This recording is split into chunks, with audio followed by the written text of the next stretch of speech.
السلام علیکم ورحمۃ اللہ وبرکاتہ۔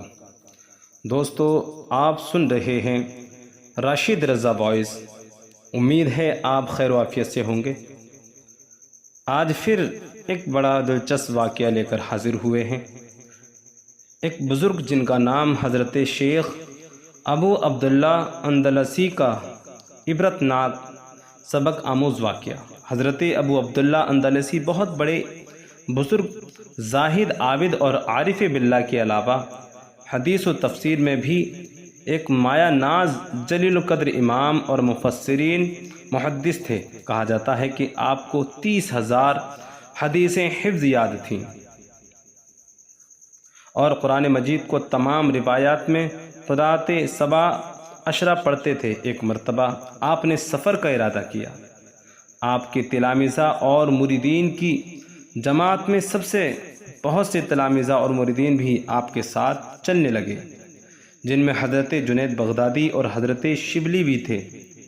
حضرت شبلی نے فرمایا کہ ہمارا قافلہ خدا تعالیٰ کے فضل و کرم سے نہایت امن و امان اور آرام و سکون اور اطمینان کے ساتھ منزل مقصود کی طرف جا رہا تھا اور آگے بڑھ رہا تھا۔ ہمارا گزر عیسائیوں کی ایک بستی پر ہوا۔ نماز کا وقت ہو چکا تھا، لیکن پانی کے نہ ہونے کی وجہ سے ہم اب تک نماز ادا نہ کر سکے تھے۔ ہم نے بستی میں پہنچ کر پانی تلاش کیا۔ ہم نے پوری بستی کا چکر لگایا۔ اس دوران ہم چند مندروں اور گرجا گھروں پر پہنچے، جن میں آفتاب پرستوں اور یہودیوں اور صلیب پرستوں، نصرانیوں کے راہبان اور پادریوں کا مجمع تھا۔ کوئی آفتاب کو پوجتا، کوئی آگ کی پوجا کرتا تھا اور کوئی صلیب کو اپنا قبلہ حاجات بنائے ہوئے تھا۔ ہم نے جب یہ دیکھا تو ہم سب کو تعجب ہوا اور ہم ان لوگوں کی کم عقلی اور گمراہی پر حیرت کرتے ہوئے آگے بڑھے۔ آخر ہم گھومتے گھومتے بستی کے کنارے پر ایک کنویں پر پہنچے، جس پر چند نوجوان لڑکیاں پانی بھر کر ایک دوسرے کو پلا رہی تھیں۔ اتفاق سے شیخ مرشد حضرت ابو عبداللہ اندلسی کی نظر ان لڑکیوں میں سے ایک لڑکی پر پڑی، جو کہ اپنے خدا داد حسن و جمال میں سب لڑکیوں سے ممتاز ہونے کے ساتھ ساتھ خوبصورت زیور اور لباس سے بھی آراستہ تھی۔ شیخ کی آنکھیں اس کی آنکھوں کے ساتھ چار ہوتے ہی حالت بدلنے لگی اور چہرہ بدلنے لگا۔ اس انتشار طبع کی حالت میں شیخ اس کے پاس موجود لڑکیوں سے مخاطب ہو کر کہنے لگے، یہ کس کی لڑکی ہے؟ لڑکیوں نے جواب دیا کہ یہ اس بستی کے سردار کی لڑکی ہے۔ شیخ نے کہا، پھر اس کے باپ نے اس کو اتنا ذلیل کیوں بنا رکھا ہے کہ کنویں سے خود ہی پانی بھرتی ہے؟ کیا اس کا باپ اس کے لیے کوئی نوکر نہیں رکھ سکتا جو اس لڑکی کی خدمت کرے؟ لڑکیوں نے کہا، کیوں نہیں، مگر اس کا باپ ایک نہایت عقیل اور سمجھدار آدمی ہے۔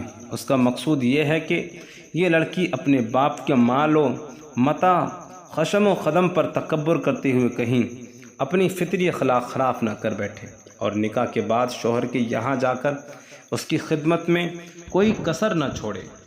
حضرت شبلی فرماتے ہیں کہ شیخ ابو عبداللہ اس کے بعد سر جھکا کر بیٹھ گئے اور پورے 3 دن اسی طرح گزر گئے کہ نہ کچھ کھاتے ہیں، نہ پیتے ہیں اور نہ کسی سے بات وغیرہ کرتے ہیں۔ اسی حالت میں 3 دن گزر گئے۔ البتہ جب نماز کا وقت آتا تھا تو نماز ادا کرتے تھے۔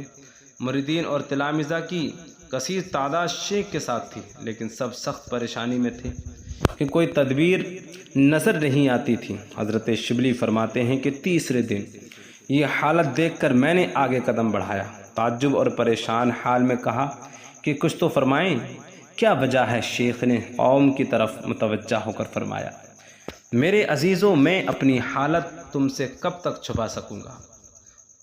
پرسوں میں نے جس لڑکی کو دیکھا ہے، اس کی محبت مجھ پر اتنی غالب ہو چکی ہے کہ میرے تمام اعضاء جوارے پر اسی کا تسلط ہے۔ اب یہ ناممکن ہے کہ میں اس سرزمین کو چھوڑ دوں۔ حضرت شبلی نے فرمایا، اے میرے آقا، آپ اہل عراق کے پیر و مرشد ہیں اور علم و فضل اور زہد و عبادت میں شہر آفاق ہیں۔ آپ کے مریدین کی تعداد اس وقت 12,000 ہے۔ بہت ہو چکا ہے، قرآن مجید کے طفیل سے ہمیں اور ان سب کو رسوا نہ کیجیے۔ شیخ نے فرمایا، میرے عزیزو، میرا اور تمہارا فیصلہ تقدیر خداوندی ہو چکا ہے، مجھ سے ولایت کا لباس سلب کر لیا گیا ہے اور مجھ سے ہدایت کی علامت اٹھا لی گئی ہے۔ شیخ نے یہ کہہ کر رونا شروع کر دیا اور فرمایا، اے میری قوم، فیصلہ قدرت کی طرف سے ہو چکا ہے، اب یہ کام میرے بس کا نہیں۔ حضرت شبلی فرماتے ہیں کہ ہمیں اس عجیب و غریب واقعے پر بڑا تعجب ہوا اور ہم نے حسرت سے رونا شروع کر دیا۔ شیخ بھی ہمارے ساتھ رو رہے تھے، یہاں تک کہ زمین آنسوؤں کے آنے والے سیلاب سے تر ہو گئی۔ اس کے بعد ہم مجبور ہو کر اپنے وطن بغداد کی طرف لوٹے۔ لوگ ہمارے آنے کی خبر سن کر شیخ ابو عبداللہ کی زیارت کے لیے شہر بغداد سے باہر استقبال کے لیے آئے، اور لوگ شیخ عبداللہ اندلسی کو ہمارے درمیان نہ دیکھ کر سبب دریافت کیا کہ شیخ صاحب کیوں نہیں آئے، وہ کہاں ہیں۔ ہم نے سارا واقعہ لوگوں کو بتا دیا۔ واقعہ سن کر لوگوں میں گہرا کوہرام مچ گیا۔ شیخ ابو عبداللہ کے مریدوں میں سے جماعت کی کثیر تعداد اسی غم و حسرت میں اسی وقت عالم آخرت کو سدھار گئے، اور باقی لوگ گڑ گڑا کر خدائے بے نیاز کی بارگاہ میں دعائیں کرنے لگے کہ اے مقلب القلوب، ہمارے شیخ کو ہدایت دے اور پھر اپنے مرتبے پر لوٹا دے۔ شیخ کے جانے کے بعد بغداد کی تمام خانقاہیں بند ہو گئیں، اور 1 سال تک اسی غم و افسوس میں شیخ کی فراق میں لوٹتے رہے۔ خبر تو لیں گے کہ کہاں ہیں، کس حال میں ہیں۔ چنانچہ ہماری ایک جماعت نے شیخ کی طرف سفر کیا، اور اس گاؤں میں پہنچ کر وہاں کے لوگوں سے شیخ کا حال دریافت کیا تو گاؤں والوں نے بتایا کہ وہ تو جنگل میں سور چرا رہے ہیں۔ ہم نے کہا کہ خدا پناہ، یہ کیا ہو گیا ہے؟ گاؤں والوں نے بتایا کہ شیخ نے سردار کی لڑکی سے منگنی کرنا چاہی تو اس کے باپ نے شرط پر منظور کیا کہ وہ جنگل میں سور چرایا کرے گا۔ شیخ نے ہاں کر دی، چنانچہ شیخ سور چرانے کی خدمت پر مامور ہے۔ اللہ اکبر۔ ہم یہ سن کر ہکا بکا ہو گئے اور غم سے ہمارے کلیجے پھٹنے لگے۔ آنکھوں سے بے ساختہ آنسوؤں کا طوفان امڑنے لگا۔ بمشکل ہم اپنے دل تھام کر اس جنگل میں پہنچے جہاں شیخ سور چرا رہے تھے۔ ہم نے دیکھا کہ شیخ پر نصارہ کی ٹوپی ہے اور کمر میں زنار باندھی ہوئی ہے، اور اس لاٹھی پر ٹیک لگائے ہوئے خنزیروں کے سامنے کھڑے ہیں، جس لاٹھی سے وعظ و خطبہ کے وقت سہارا لیا کرتے تھے۔ شیخ کی اس حالت نے ہمارے زخموں پر نمک پاشی کا کام کیا۔ شیخ نے ہمیں اپنی طرف آتے دیکھ کر اپنا سر جھکا لیا۔ ہم نے قریب پہنچ کر السلام علیکم کہا۔ شیخ نے دبی ہوئی آواز میں وعلیکم السلام کہا۔ حضرت شبلی، اے شیخ، اس علم و فضل اور حدیث و تفسیر کی ہوتے ہوئے بھی آج آپ کا یہ حال ہے؟ شیخ ابو عبداللہ، میرے بھائیوں، یہ میں نے اپنے اختیار سے نہیں کیا، میرے مولا نے مجھے جیسا چاہا ویسا ہی کر دیا، اور اس قدر مقرب بنانے کے بعد جب چاہا مجھے اپنے دروازے سے دور پھینک دیا، اور اس کے فیصلے کو کون ٹال سکتا ہے؟ اے میرے عزیزو، خدائے بے نیاز کے قہر و غضب سے ڈرو، اپنے علم و فضل پر مغرور نہ ہو۔ اس کے بعد شیخ نے آسمان کی طرف نظر اٹھا کر کہا، اے میرے مولا، میرے گمان تیرے بارے میں تو ایسا نہ تھا کہ تو مجھے ذلیل و خوار کر کے اپنے دروازے سے نکال دے گا۔ اور یہ کہہ کر خدا سے استغاثہ کرنا اور رونا شروع کر دیا۔ شیخ نے آواز دے کر کہا، اے شبلی، اپنے غیر کو دیکھ کر عبرت حاصل کرو۔ حدیث میں ہے، یعنی کہ نیک بخت وہ ہے جو دوسروں کو نصیحت کرے۔ حضرت شبلی نے رونے کی وجہ سے لہراتی ہوئی آواز سے نہایت دردناک لہجے میں کہا، اے پروردگار، ہم تجھ سے ہی طلب کرتے ہیں اور تجھی سے استغاثہ کرتے ہیں، تجھی سے مدد چاہتے ہیں۔ ہر کام میں ہم تجھ پر ہی بھروسہ ہے، ہم سے اس مصیبت کو دور فرما دے۔ اس مصیبت کو تیرے سوا کوئی دور کرنے والا نہیں۔ خنزیر، ان کا رونا اور ان کی دردناک آواز سنتے ہی سب کے سب وہیں جمع ہو گئے، اور زمین پر مرغ بسمل کی طرح لوٹنا، تڑپنا اور چلانا شروع ہو گئے۔ چنانچہ یہ میدان حشر کا نمونہ بن گیا۔ ادھر حضرت شیخ حسرت کے عالم میں زار و قطار رو رہے تھے۔ حضرت شبلی نے فرمایا، شیخ، آپ حافظ قرآن تھے اور قرآن کو 7 قرآن سے پڑھا کرتے تھے، اب بھی اس کی کوئی آیت یاد ہے؟ شیخ نے فرمایا، اے عزیزو، مجھے قرآن کی 2 آیت کے سوا کچھ بھی یاد نہیں رہا۔ حضرت شبلی نے فرمایا کہ وہ آیتیں کون سی ہیں؟ شیخ نے فرمایا ایک تو یہ ہے وَمَن يُهْنِ اللَّهُ فَمَا لَهُ مِن مُكْرَمِكُمْ إِنَّ اللَّهَ يَفْعَلُ مَن يَشَاءُ، جس کو اللہ ذلیل کرتا ہے اس کو کوئی عزت دینے والا نہیں، بے شک اللہ جو چاہتا ہے وہ کرتا ہے۔ اور دوسری آیت یہ ہے وَمَن يُبَدِّلِ الْكُفْرَ بِالْإِيمَانِ فَقَدْ ضَلَّ سَوَاءَ السَّبِيلِ، جس نے ایمان کے بدلے میں کفر کا اختیار کیا تحقیق وہ سیدھے راستے سے گمراہ ہو گیا۔ حضرت شبلی نے فرمایا اے شیخ آپ کو 30,000 حدیثیں بما اسناد کے زبانی یاد تھیں، اب بھی ان میں سے کوئی ایک حدیث یاد ہے؟ شیخ نے فرمایا ایک حدیث یاد ہے، اور وہ یہ ہے جو شخص اپنا دین اسلام بدل ڈالے اس کو قتل کر ڈالو۔ حضرت شبلی فرماتے ہیں کہ ہم شیخ کا یہ حال دیکھ کر بعد حسرت و غم کے شیخ کو وہیں چھوڑ کر واپس ہوئے اور بغداد کی طرف کا قصد کیا۔ ابھی ہم 3 منزل طے کرنے پائے تھے کہ تیسرے روز اچانک شیخ ابو عبداللہ اندلسی کو اپنے آگے دیکھا کہ نہر سے غسل کر کے نکل رہے اور بآواز بلند شہادتیں اشہد ان لا الہ الا اللہ و اشہد ان محمدً عبدہ و رسولہ پڑھتے جا رہے تھے۔ اسی وقت ہماری خوشی کا اندازہ وہی شخص لگا سکتا ہے جس کو مصیبت سے پہلے ہماری مصیبت اور حسرت و غم کا اندازہ ہو۔ حضرت شیخ شبلی فرماتے ہیں کہ شیخ ابو عبداللہ نے قریب پہنچ کر مجھے کہا پاک کپڑے دو، اور کپڑے لے کر سب سے پہلے نماز کی نیت باندھی، اور ہم منتظر رہے کہ شیخ نماز سے فارغ ہوں تو مفصل واقعہ سنیں گے۔ تھوڑی دیر کے بعد شیخ نماز سے فارغ ہوئے اور ہماری طرف متوجہ ہو کر بیٹھ گئے۔ حضرت شبلی فرماتے ہیں کہ ہم اس خدائے قدیر و علیم کا 1000 بار شکر گزار ہیں جس نے آپ کو ہم سے جدا کر کے پھر ملایا اور ہماری جماعت کی رونق بکھر جانے کے بعد پھر درست فرماتی۔ آپ ذرا بیان تو فرمائیں کہ شدید انکار کے باوجود پھر آپ کا آنا کیسا ہوا؟ شیخ فرماتے ہیں میرے دوستو، جب تم مجھے چھوڑ کر واپس ہوئے تو میں نے خدا کی بارگاہ میں گڑ گڑا کر اللہ سے دعا کی کہ خدا بند مجھے اس مصیبت سے نجات دے، میں تیرا خطا کار بندہ ہوں۔ خدا نے میری آواز سن لی، میرے سارے گناہ معاف کر دیے گئے۔ حضرت شبلی نے فرمایا کہ آپ کے اس آزمائش کا کوئی سبب تھا؟ حضرت شیخ نے فرمایا ہاں، جب ہم گاؤں میں اترے اور بت خانوں اور گرجا گھروں پر ہمارا گزر ہوا، آتش پرستوں اور صلیب پرستوں کو غیر اللہ کی عبادت میں مشغول دیکھ کر میرے دل میں تکبر اور بڑائی پیدا ہو گئی کہ ہم مومن محدین اور یہ کمبخت کیسے جاہل اور احمق ہیں کہ بے شعور چیزوں کی پرستش کرتے ہیں۔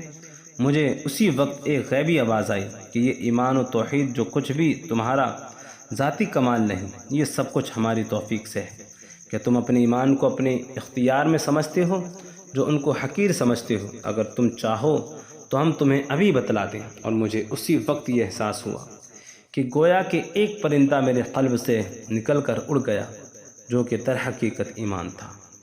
حضرت شبلی نے فرمایا کہ اس کے بعد ہمارا قافلہ نہایت خوشی اور کامیابی کے ساتھ بغداد پہنچا۔ سب مریدین شیخ کی زیارت اور ان کے دوبارہ قبول اسلام سے خوشیاں منا رہے تھے۔ خانقاہیں اور حجرے کھول دیے گئے۔ بادشاہ وقت شیخ کی زیارت کے لیے حاضر ہوا اور کچھ ہدیہ پیش کیے۔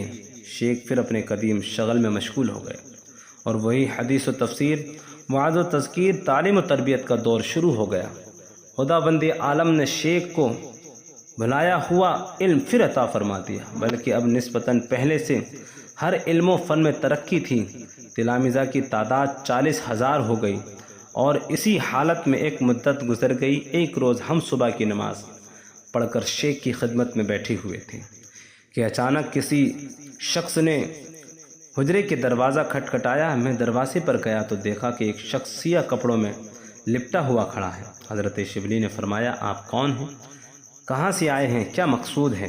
آنے والے نے کہا اپنے شیخ ابو عبداللہ اندلسی سے کہہ دو کہ وہ لڑکی جس کو آپ فلاں گاؤں میں چھوڑ کر آئے تھے آپ کی خدمت کے لیے حاضر ہے۔ سچ ہے جب کوئی خدا تعالیٰ کا ہو جاتا ہے تو سارا جہاں اس کا ہو جاتا ہے، اور جو اللہ سے منہ موڑ لیتا ہے تو ہر چیز اس سے منہ موڑ لیتی ہے۔ حضرت شبلی فرماتے ہیں کہ میں شیخ کے پاس گیا، واقعہ بیان کیا۔ حضرت شیخ سنتے ہی زرد ہو گئے اور خوف سے کانپنے لگے۔ اس کے بعد اس لڑکی کو اندر آنے کی اجازت دی۔ لڑکی شیخ کو دیکھتے زار و قطار رونے لگی۔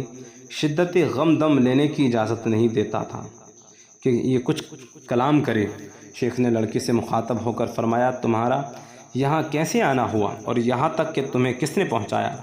لڑکی نے کہا، اے میرے سردار، جب آپ ہمارے گاؤں سے رخصت ہوئے اور مجھے خبر ملی تو میری بے چینی اور بے قراری جس حد تک پہنچی تھی اس کو میرا دل ہی جانتا ہے۔ نہ بھوک رہی نہ پیاس، نیند تو کہاں آتی۔ میں رات بھر اسی اضطراب میں رہ کر صبح کے قریب ذرا لیٹ گئی تھی اور اس وقت مجھ پر نیند غالب آ گئی۔ اسی حالت میں نے خواب میں ایک شخص کو دیکھا جو کہہ رہا تھا، اگر تو مومنات میں داخل ہونا چاہتی ہے تو بتوں کی عبادت چھوڑ دے اور شیخ کی اتباع کر، اور اپنے دین سے توبہ کر کے شیخ کے دین میں داخل ہو جا۔ لڑکی کہتی ہے کہ میں نے اسی عالم خواب میں اس شخص کو مخاطب ہو کر کہا، شیخ کا دین کیا ہے؟ تو اس شخص نے بتایا کہ اس کا دین اسلام ہے۔ میں نے کہا، اسلام کیا چیز ہے؟ اس نے کہا کہ اس بات کی دل اور زبان سے گواہی دینا کہ خدائے تعالیٰ کے سوا کوئی معبود نہیں اور محمد صلی اللہ علیہ وسلم اس کے برحق رسول اور پیغمبر ہیں۔ میں نے کہا، تو ٹھیک ہے، میں شیخ کے پاس کس طرح پہنچ سکتی ہوں؟ اس شخص نے کہا، ذرا آنکھیں بند کر لو اور اپنا ہاتھ میرے ہاتھ میں دے دو۔ لڑکی نے کہا، ٹھیک ہے، یہ کہا اور میں کھڑی ہو گئی اور ہاتھ اس شخص کے ہاتھ میں دے دیا۔ وہ شخص میرے ہاتھ پکڑے ہوئے تھوڑی دور چل کر بولے، بس کھول دو۔ چنانچہ میں نے اپنی آنکھیں کھولی تو اپنے آپ کو دجلہ، ایک نہر ہے جو بغداد کے نیچے بہتی ہے، کے کنارے پر پایا۔ اب میں پریشان ہو گئی اور میں آنکھیں پھاڑ پھاڑ کر دیکھ رہی تھی کہ میں چند منٹوں میں کہاں سے کہاں پہنچ گئی۔ اس شخص نے حجرے کی طرف اشارہ کر کے کہا کہ یہ سامنے شیخ کا حجرہ ہے، وہیں چلی جاؤ اور شیخ سے کہہ دو کہ آپ کا بھائی حضرت خضر علیہ السلام آپ کو سلام کہتا ہے۔